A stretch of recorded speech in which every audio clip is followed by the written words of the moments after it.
बिस्मिल्लाहिर्रहमानिर्रहीम, अस्सलाम वालेकुम। मैं हूं मखदूम शहाबुद्दीन। 26 नवंबर 2025 बुध का दिन। नाज़रीन कराम, इस वक्त तशवीशनाक डेवलपमेंट्स हैं पाकिस्तान के दोस्त मुल्क चीन के हवाले से। चीन के लिए वेस्ट की तरफ से कुछ मुश्किलात हैं जिनमें इजाफा कर दिया गया है। एक जानिब तो सूरत हाल ये है कि चीन के करीब जापान ने एक बड़ा महाज खोल दिया है। चीन ने अपना एयर डिफेंस सिस्टम फाल कर दिया है, जो कि इस जानिब एक क्लियर इंडिकेशन है कि इस रीजन में और साउथ चाइना सी में कुछ बड़ा होने जा रहा है। अमेरिका ने भी चीन को एक धचका लगाया है। तो वहीं दूसरी जानिब चीन की हुदूद में दाखिल होने वाला अमेरिकी ड्रोन किस तरह से चीन ने नाकारा बनाया है, और ये डेवलपमेंट भी एक बड़े स्टेप के तौर पर देखी जा रही है कि डायरेक्ट कन्फ्रंटेशन। याद रखिएगा कि चाइना को साउथ चाइना सी में कंटेन करना ये वेस्ट का एक बहुत बड़ा एजेंडा है। इसीलिए क्वाड नामी तंजीम भी बनाई गई थी, जिसमें अमेरिका, जापान, ऑस्ट्रेलिया और भारत शामिल थे।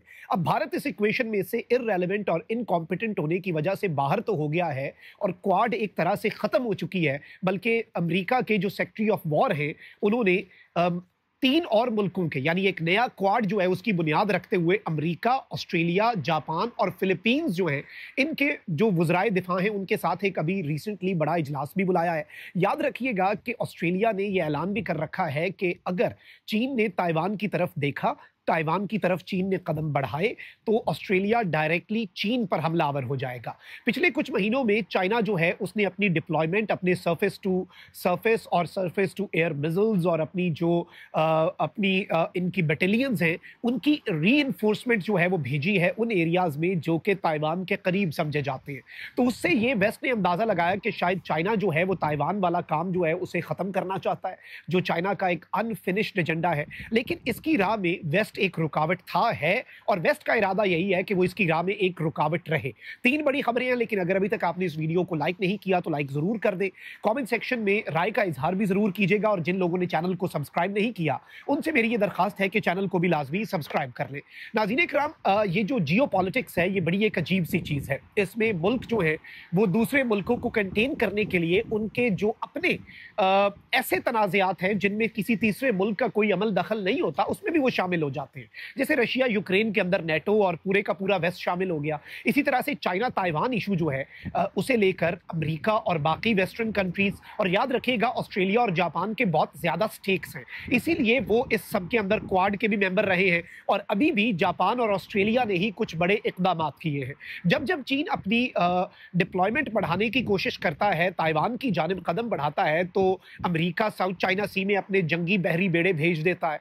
इनडायरेक्ट और डायरेक्ट मैसेजिंग जो है वो जापान और ऑस्ट्रेलिया और दीगर मुल्कों की तरफ से शुरू हो जाती है। अच्छा, यही सब कुछ अब चाइना जो है वो वेनेजुएला के अंदर भी करना चाहता है कि अमेरिका का वेनेजुएला से फटा है, तो अब चाइना जो है वो वेनेजुएला को सपोर्ट करेगा, रूस जो है वो भी वेनेजुएला को सपोर्ट करेगा।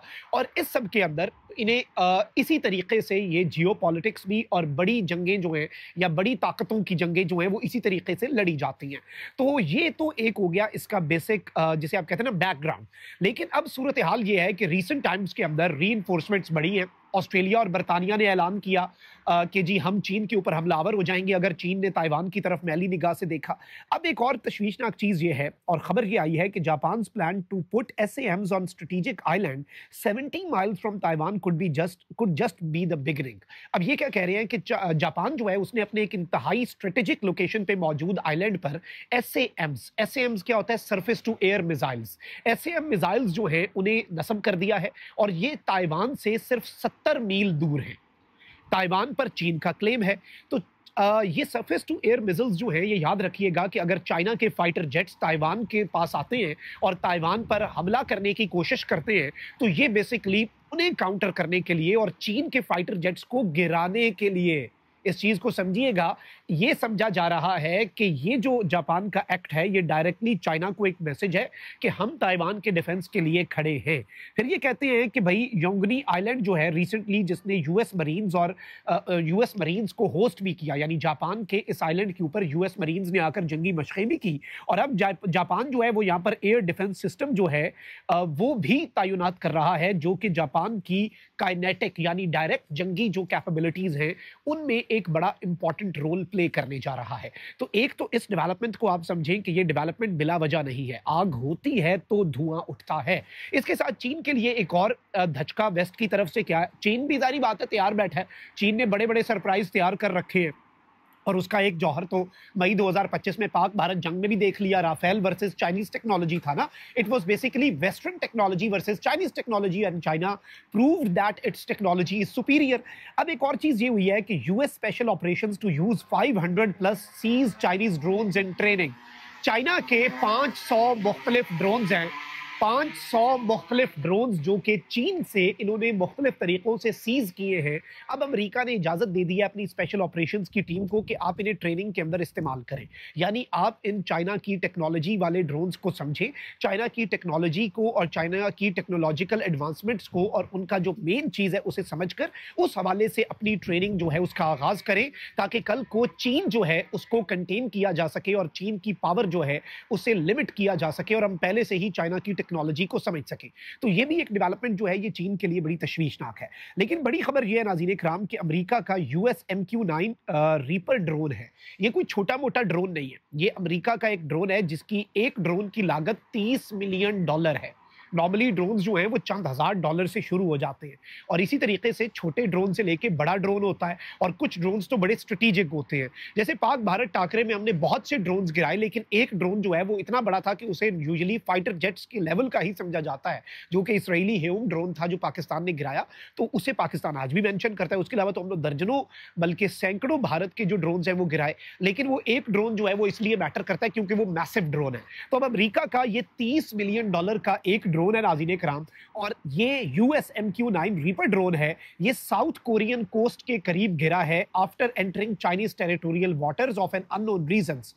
मोर इन्फो टू कम। अब इस ड्रोन के साथ क्या हुआ है, ये ड्रोन जो है ये साउथ कोरियन कोस्ट के ऊपर तो आकर गिरा है, लेकिन ये चाइना की टेरिटोरियल वाटर्स के अंदर जैसे ही दाखिल हुआ तो पूरे सरार तौर पर ये क्रैश कर गया। अब इसमें क्या इलेक्ट्रॉनिक वॉरफेयर का सिस्टम इस्तेमाल किया गया है। अच्छा, इससे पहले भी चीन ने एक मिसाइल्स का तजुर्बा किया और चीन ने कहा कि हमारे फाइटर जेट्स और हमारे मिसाइल्स जापान की हुदूद में से होकर आ गए हैं और वो इसे डिटेक्ट भी नहीं कर पाए। तो ये अब हम बता रहे हैं आपको कि भाई हम यहाँ पर पहुंचे थे और हम आए थे और तुम लोगों को पता भी नहीं चला था। That was a message by China Japan के लिए भी और वेस्ट के लिए भी और क्वाड के लिए भी कि भाई हमारे पास ऐसी टेक्नोलॉजी है जो कि हम अनडिटेक्टेबल है, हम आपकी हुदूद के अंदर घुस भी गए और आपको पता भी नहीं चला।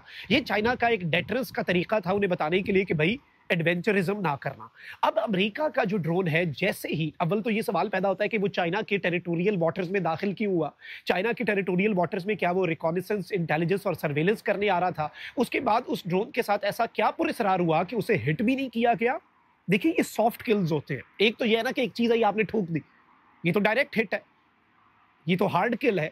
सॉफ्ट किल ये होती है कि पुरस्कार तरीके से अगलों को भी ना समझ लगे कि उनके सिस्टम के साथ हुआ क्या है। तो चाइना ने ये अमेरिका को एक बड़ा सरप्राइज दिया है, लेकिन ये मैसेज भी है अमेरिका की तरफ से भी और चाइना के लिए बहुत क्लियर मैसेज है कि अमेरिका का ड्रोन आखिर चाइना के टेरिटोरियल वाटर्स में करने क्या आया था। So this is also a matter of great concern. तो इस वक्त साउथ चाइना सी में डिप्लॉयमेंट्स और डेवलपमेंट्स जो हैं वो तशवीशनाक तो हैं, ये चीज़ तो एस्टैब्लिश हो चुकी है। कॉमेंट सेक्शन में राय का इजहार जरूर करें। अपना बहुत ख्याल रखिए। अल्लाह निगहबान। पाकिस्तान जिंदाबाद।